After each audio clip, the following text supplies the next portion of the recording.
pagkat hawak namin kayo mga tao! Hindi namin susuko ang aming bayan!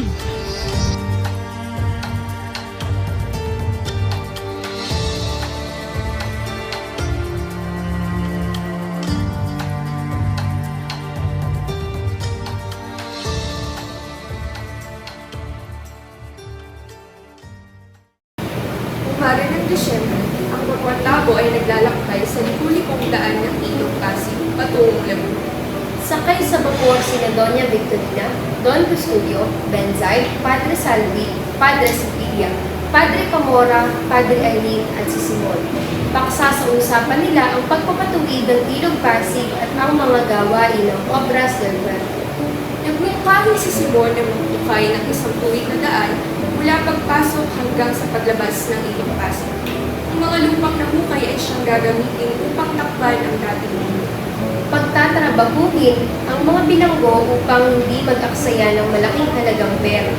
Kung hindi sapat ay pagtatrabahuhin din ang mga mamamayan ng sapilitan at walang bayan. Hindi sinang-ayunan ni Don Custodio ang paraang inuukahin ni Simon dahil maaari itong magsimula ng bukas. Sa halip, pilitin na mag-alaga ng titig ang lahat ng naninirahan malapit sa Ilog Pasig. Sa gayon, ay lalalim ang lawa sa kanilang pagkuha ng susong pagkain ng pato. Ito hindi rin sinang-ayunan ni Doña Victorina dahil dadami ang balot na pinandidirihan nila. Marami ang sakay sa ilalim ng kubyat.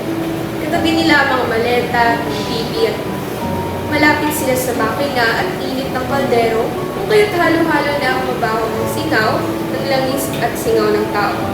Kabilang sa naroon sina Basilio, Isaganin at Kapitan Vicente. Tungkol naman sa Akademya ng Wikang Kastila ang paksa ng usapan nila. Sinabi ni Basilio na magbibigay ng salapi, ngunit ang magtuturo ay kalahating Pilipino at kalahating Kastila. Ang bahay naman ay magmumula kay Pangkaray.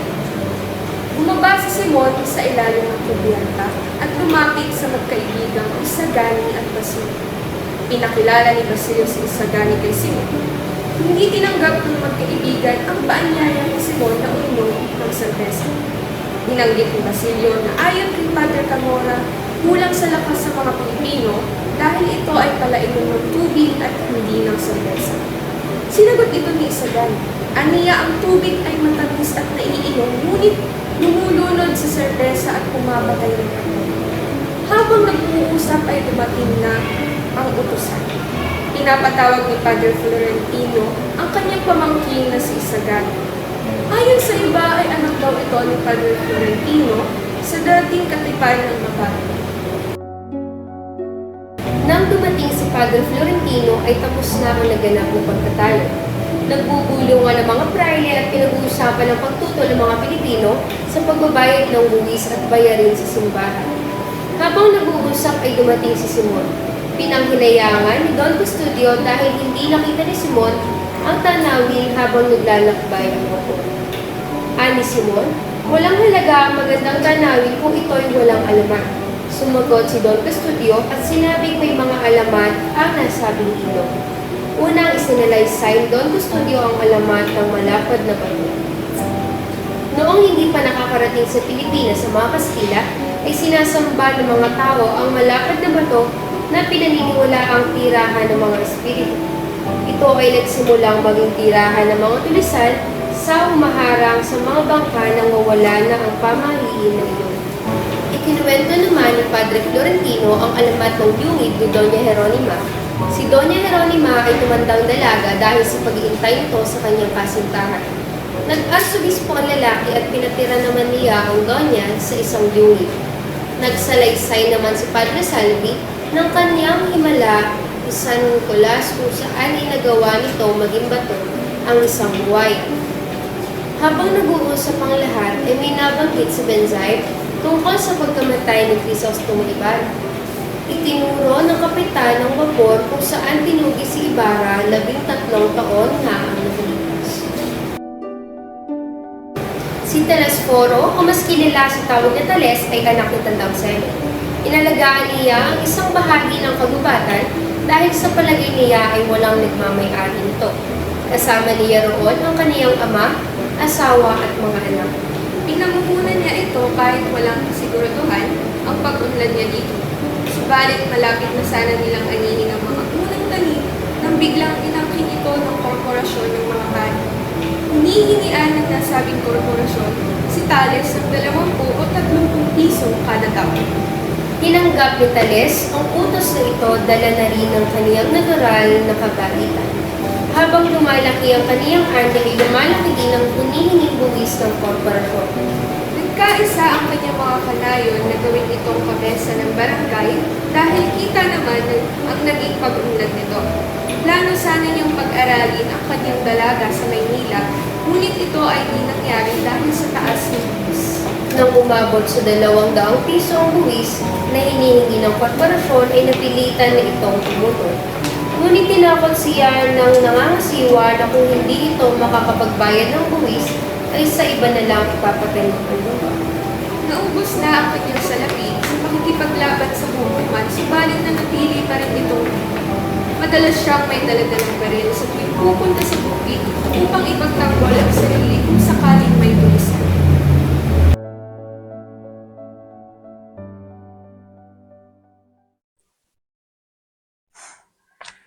Oh, magandang gabi mga Ginoo. Asan ang inyong mga sedula? Patawad Ginoo, ngunit wala po kaming dalang sedula. Hindi kayo makakapasok dito hanggat wala. Akin ang sedula. Ngunit wala po talaga Ginoo. Akin na! Wala po talaga Ginoo. Wait. Ave, Ave, Ave, Ave.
Kapatid, nakaligo pa tayo ng sapat na pera patungo Maynila. Siyang magagamit na natin ito.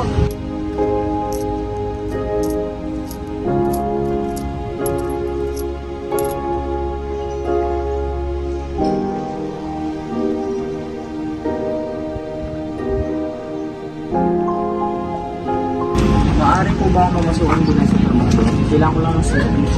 Hindi maaari, napakarumi. Hindi ka parapat dapat sa magtrabaho. Sige po, pasensya na po. Maraming salamat.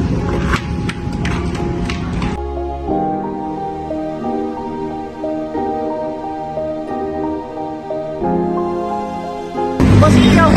Tuwan! Nawawala na po ang pag-asa. Kasi ang trabaho. Kung gusto mo, maging alila ka na lang sa akin. Malaking tulong po ito. Maraming salamat po. Tara! Ikaw, Basilio, ay nagnanais maging aking alila. Ngunit sa kasunduang nais ko, hindi kita susuklian ng kahit na anumang salapi. Ngunit ikaw ay aking pag-aaralin. Maraming salamat po. Magandang oportunidad po ito. Kinalulugod ko po ito. Ikaw ay aking pag-aaralin sa paaralang alam ko. Ikaw ay matututo ng higit. Maraming salamat po. Maria Clara! Maria Clara! Ama ko!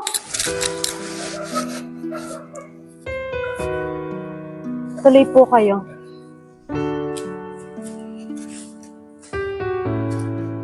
Upo kayo. Anak, Kumusta naman ang paninirahan mo rito? Ayos naman ang aking paninirahan dito at mas napayabong ko ang aking pananampalataya. Paano ka naman pinakikitunguhan ng mga praile rito? Sila ay nakakasama ko sa aking pagbibihiliya.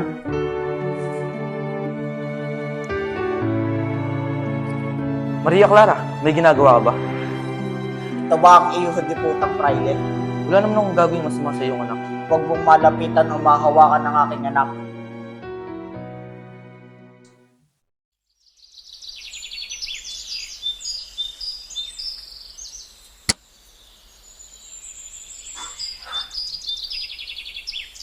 Sir, may milagro ba ang bibig? Bakit di na hindi ko niliwanag?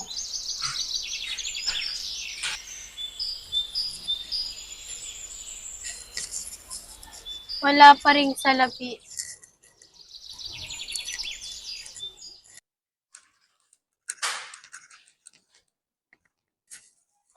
Magandang araw, Amang Selo.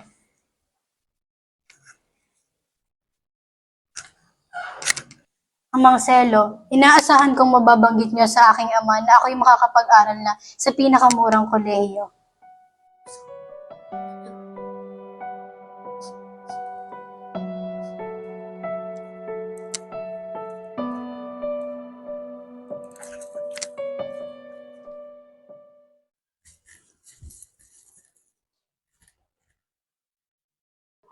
Maligayang Pasko po, Amang Selo.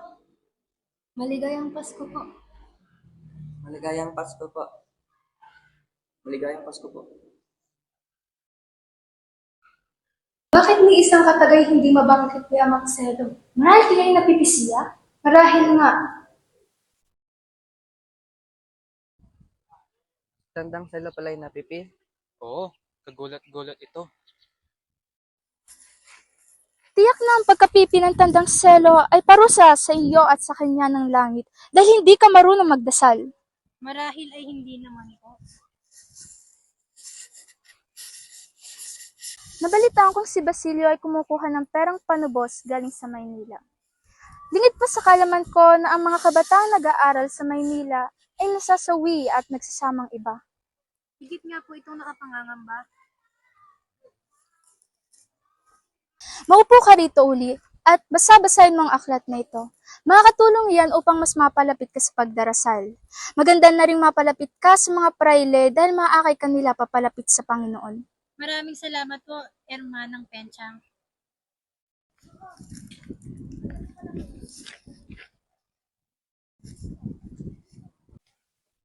Naipamigay ko na ang ilan sa aking mga lupay. Maigi naman po.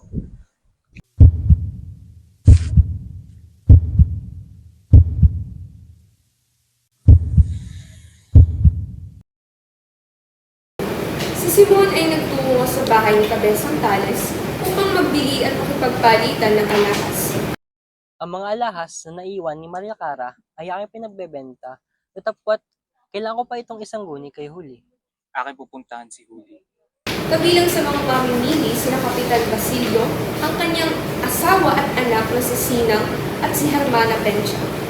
Marami ang humanga ng ilabas ni Simon ang mamahaling hiyas. Marami ang nagsibuli. Inalok ni Simon na bilihin ang agos si Maria Clara na napunta kay Huli, ngunit kailangan munang puntahan ni Cabezang Tales si Huli upang isang guni ang tungkol nito. Ako ay pumunta rito upang kuhanin at isang guni sa iyo ang mga alahas na iniwan ni Maria Clara bago siya pumasok sa kumbento. Saglit at kukunin ko lamang.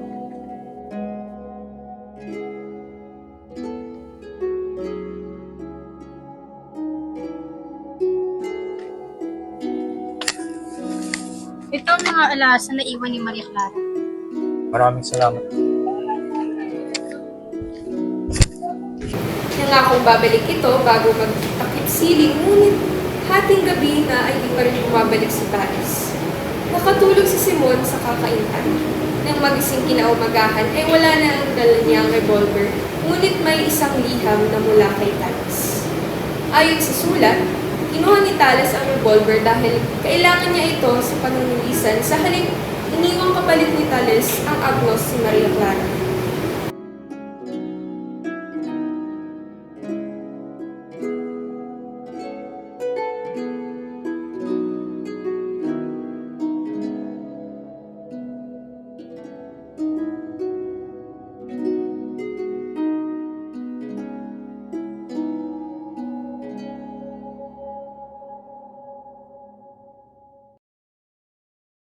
pumunta ang Kapitan General sa buso-buso upang mangaso kasama ang banda ng musik.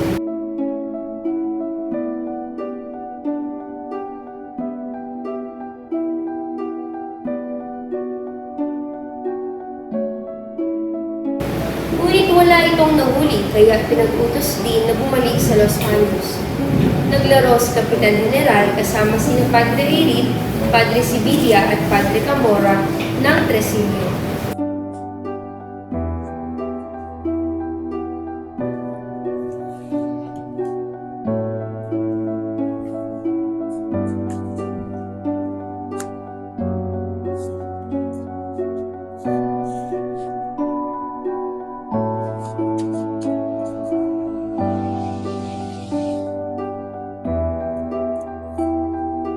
Sinadyang magpatalo ng dalawang pari upang mabigyang kasiyahan ng general, habang galit naman si Padre Camora. Hindi lingid sa kaalaman ni Padre Camora ang sadyang pagpapatalo ng dalawa ay para sa Akademya ng Wikang Kastila na nais ipatayo ng mga mag-aaral. Padre Irit, anong ginagawa mo? Ba't tuluyan ka ng natalo ng natalo? Ako'y naglalaro lamang, Padre. Hindi marap na ako iyong sigawan. Ano ba ang iyong ikinagagalit? Hindi ba't kagalit-galit ang ginagawa mong yan? Nagkaroon ng talakayan at pagtatalo tungkol dito ang mga praile at si Simon. Nararapat lang bang magpatay ng paralan sa panahon ngayon? Oo, sapagkat ito ang tanging paraan upang matuto ang mga batang Pilipino. Dapat maaaring matamasa ng mga mag-aaral ang pang-aabuso sa loob ng paaralan. Sumang-ayon din ang Kapitan General na palayain si Tandang Selo. Guardia Civil, palabasin mo si Tandang Selo. Sige pa, senyor.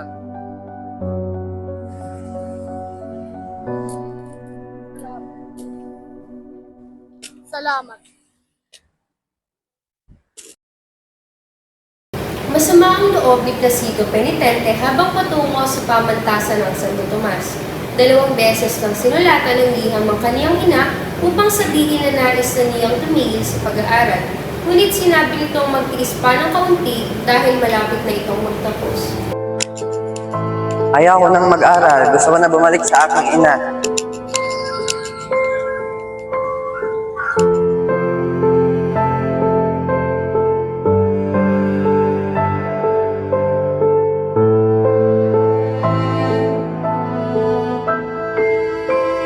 Habang naglalakad ay sinalubong ito ni Juanito Pelaez na nooy naatasan upang mangolekta ng ambag para sa pagpapatayo ng pantayon ng isang paring Dominico. Nang papasok na ay may tumawag sa kaniya upang nagdaan ng isang kasulatan na tumututol sa pagpapatayo ni Macaraig ng Akademya ng Wikang Kastila. Hindi naman ito nilagdaan ni Placido dahil wala itong panahon upang basahin ang nasabing kasulatan. Natawag na ng professor ang pangalan nito nung siya ay pumasok. Upang mapansin ay ninakasan niya ang tunog ng kaniyang tahong.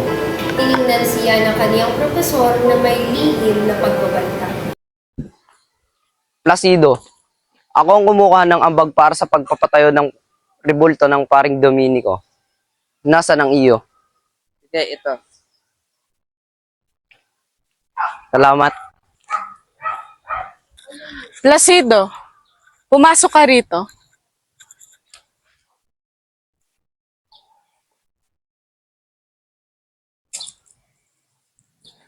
Narito ang liham ng pagtutol sa pagpapatayo ng akademya rito sa atin. Maaari mo ba itong lagdaan? Marami ako pinagkakaabalahan. Wala na akong oras para lagdaan iyan. Mauuna na ako.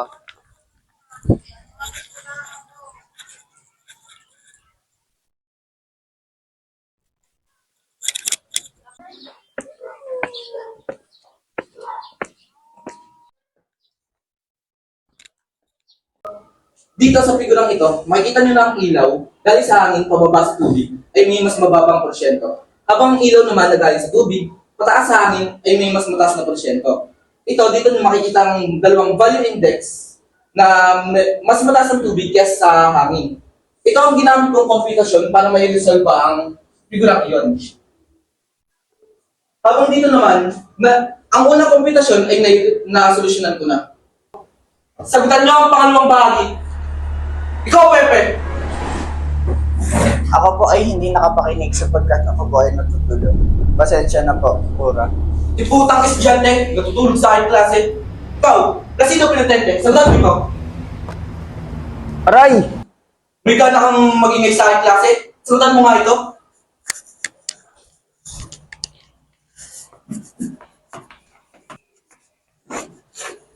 Pagalang-galang na padre, tapos na po.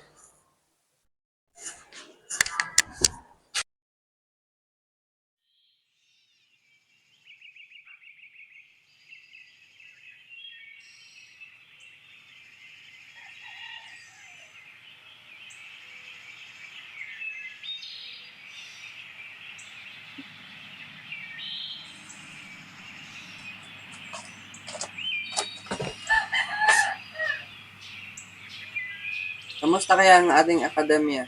Paparito na si mga kaib upang ipaliwanag sa atin. Mabuti kung ganon. Sana may magandang balita. Magandang araw mga Ginoo. Magandang araw, ginawang makaraig. Salamat sa pagpunta niyo rito. Mayroong magandang balita. Ginoo, ano ba ang iyong tinutukoy na balita? Nag-usap na si Padre Rin at si Kapitan General. Gayon din, si Don Custodio ay sumulangat sa planong akademya ng wikang Kastila.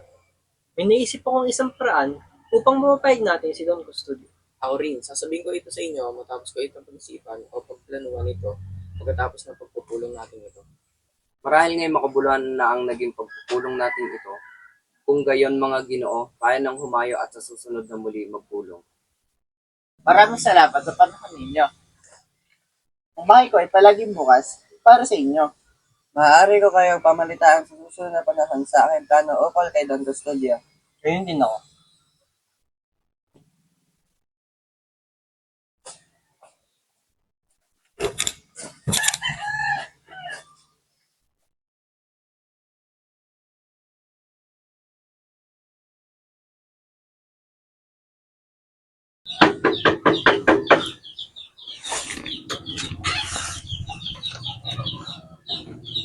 Ginoong Pasta, naparito ako upang hikayatin kayo sa mga ayon sa kung sakaling sumangguni sa inyo si Don Custodio ukol sa pagpapatayo ng akademya.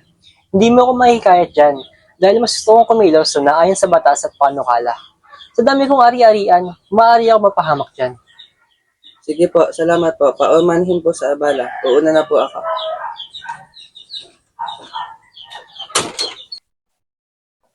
Ako'y higit na humahanga sa batang iyon dahil sa kanyang pag-iisip.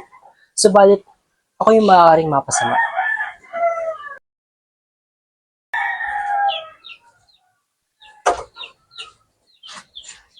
Kayo, naparito dahil sa aking paanyaya.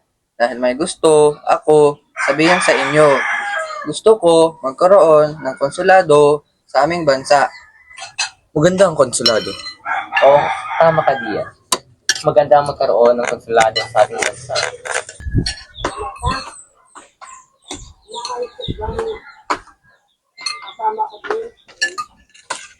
Magandang gabi sa inyo. Magandang gabi rin. Maaari ko bang matanong kung ano ang inyong pinagpupulungan? Tungkol sa konsulado sa bansang China. Maiba ako. Ikaw, Ginoong Quiroga. Nasaan na ba ang inutang mo sa akin 9,000 salapi? Di ko pa mabayaran buo.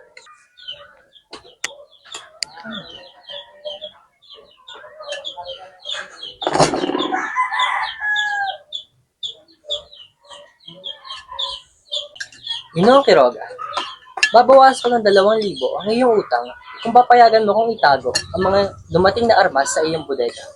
Pero hindi pwede. Hindi ka ba sang-ayon na mabawasan ng iyong utang?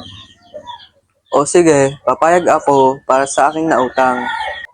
Maraming salamat, Quiroga. Ito ay naging makabuluhang pag-uusap. Tayo na't magsihayo.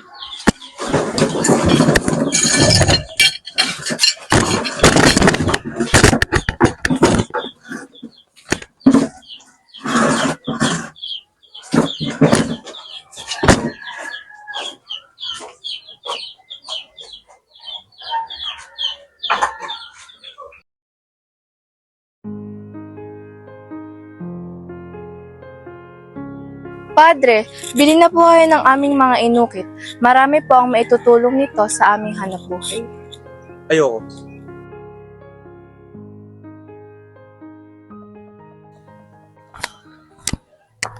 Nasaan na yun?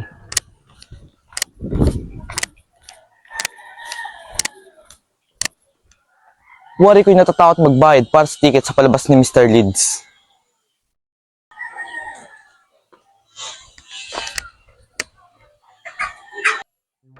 Nag-aalala ako na malaman ni Simon na panlilin lang lamang ang lahat ng palabas.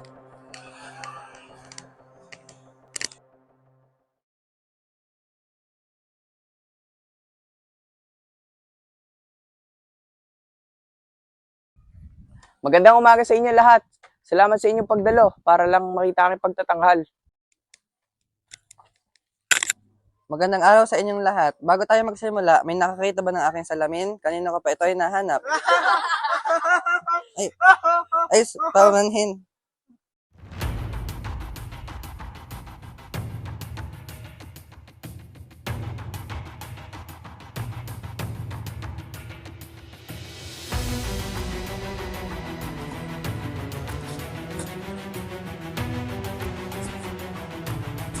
Mga tagapanood, tingnan nyo. Ang kahon na ito ay nanggaling pa sa piramido sa puntod ni Khufu na naglalaman ng abo at papirong mga kinatatalaan ng dalawang salita.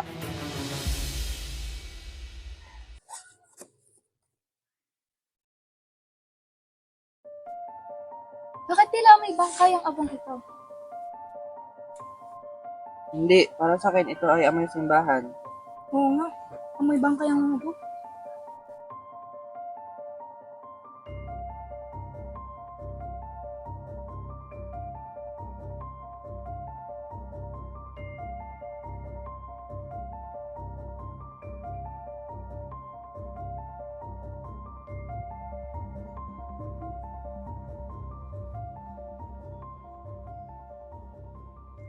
Hindi dapat magkaroon ng ganong klaseng uri ng palabas.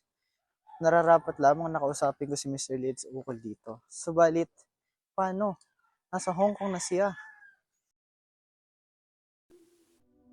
Ipinatawag niyo daw po ako. Oh, wala pa akong sasabing maupo ka. Ay, Tsaka ka maupo. Bastos. Anong pinagagawa mo sa aking klase? Hindi ka man lang makasagot. Kunyetang estudyante ka. Hindi ka nababagay sa akademiyang ito. Pag hindi ka makasagot sa aking klase, huwag ka nang papasok. Huwag ka nang magpapakita sa aking klase. Naiintindihan mo ba?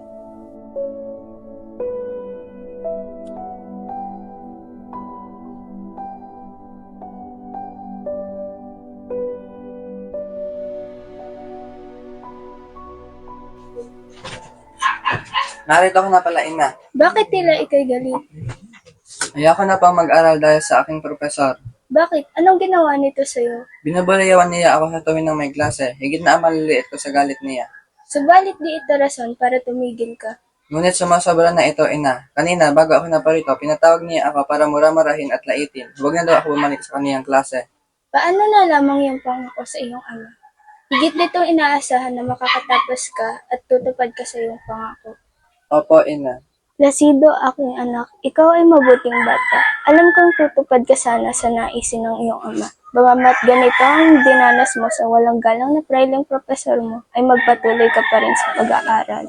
Paumanhin, Ina. Subalit sapat na ang araw na ito na ako'y nasermonan ng langkura. Ako'y aalis muna, na walang galang na po.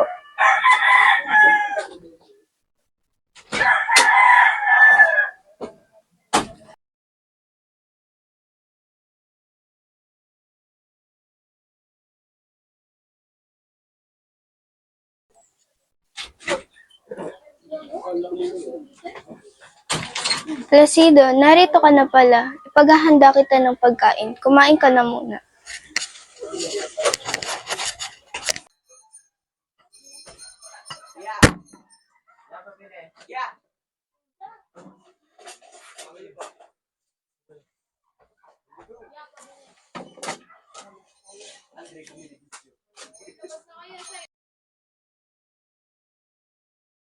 Ang pagdedesisyon sa Akademya ng Wikang Kastila ay nasa mga kamay ni Don Custodio. Si Don Custodio de Salazar y Sanchez de Monterredondo ay tanyag sa lipunan ng Maynila. Bawat kilos niya ay pinapansin ng mga mamamahayan. Tinagurian siyang Buena Tinta. Bata pa lang siya nung dumating siya sa Maynila. Siya ay nakapangasawa ng isang maganda at mayamang mestiza. Aktibo siya at nahirang sa maraming posisyon sa pamahalaan. Kabaligtaran naman ang sinapit nito nang bumalik siya sa Espanya. Walang pumapansin dito na hindi siya makahalubilo sa mga mamamayan dahil sa kakulangan sa pag-aaral. Wala pang isang taon ay napagpasyahan itong bumalik sa Pilipinas.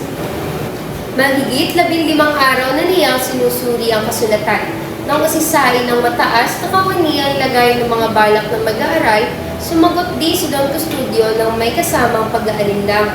Bagamat, ibig ipakilalang natapos na niya. Maigi at pinaalis ko muna rito si Huli. Higit na nakapangangamba ang mga pangyayari. Ayoko namang ikagalit ito sa akin ng mga praile kung mapapahamak siya. Masakit man kung malalaman ko, subalit si Kapitan Tiago ay lumauna. Huli!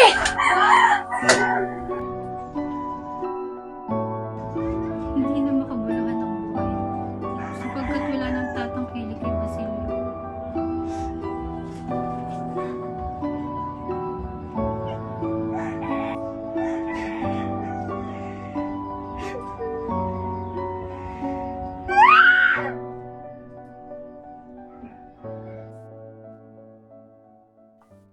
Ikaw pala ulit yan, Huli. Baka napag-isipan mong pumasok sa kumbento. Marahil ay nakapambabastos kura, subalit hindi ko nais ito. At kailanman ay hindi ko nanaisin. Ang pagpasok sa kumbento ay hindi makahulugan sa akin. Marahil ay di pa sa ngayon, dalaga. Ngunit darating ang oras na mapagtatanto mo ang tawag ng Panginoon. Ako'y nangangamba na ikaw ay mapapatigil sa pag-aaral dahil yumauna si Kapitan Tiago na siyang nagpapaaral at kumupkop sa iyo. Maaari po tayo lumapit sa mga aking kamag-anak upang humingi ng abulay. Maging sa mga taga-sukat sa opisina, maaari po tayo lumapit. Tara na't nang maaga pa tayo makauwi. Babalikan ko pa sa bahay si Huli.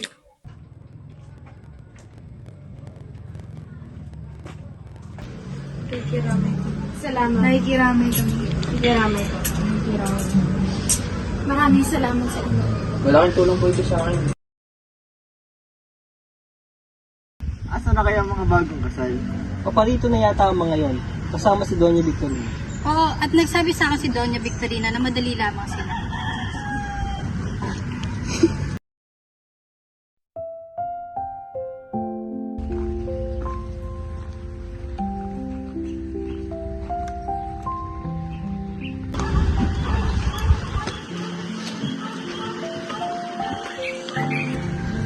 Magandang umaga sa inyo. Isang mainit na pagbati sa inyong Juanito at Paulita.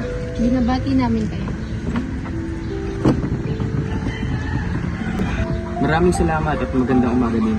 Maraming salamat sa inyong pagdalo.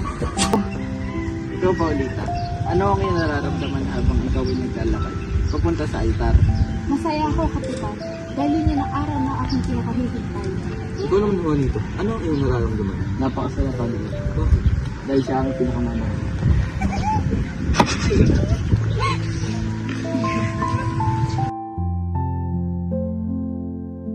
Maraming salamat sa inyong pagdalo na sa pagdalo. Lalo na't kay Kapitan General at sa kanya kasama. Magandang tanghali sa inyo. Ito ang ilang parang aking handa. Maligayang pagdating, Ginoong Simon. Magandang tanghali, Ginoon. Kamangha-mangha iyong dalang lampara.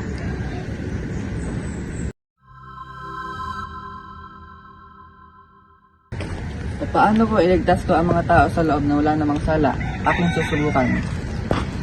Hindi ka pwedeng pumasok dito. Subalit mapanganib.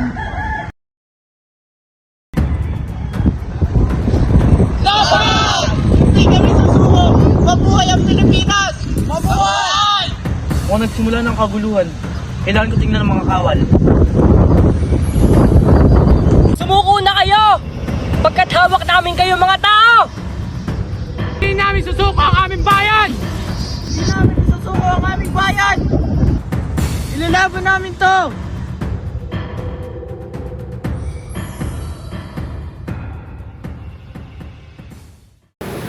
Ani Padre Florentino, ito ang Diyos sa makatarungan.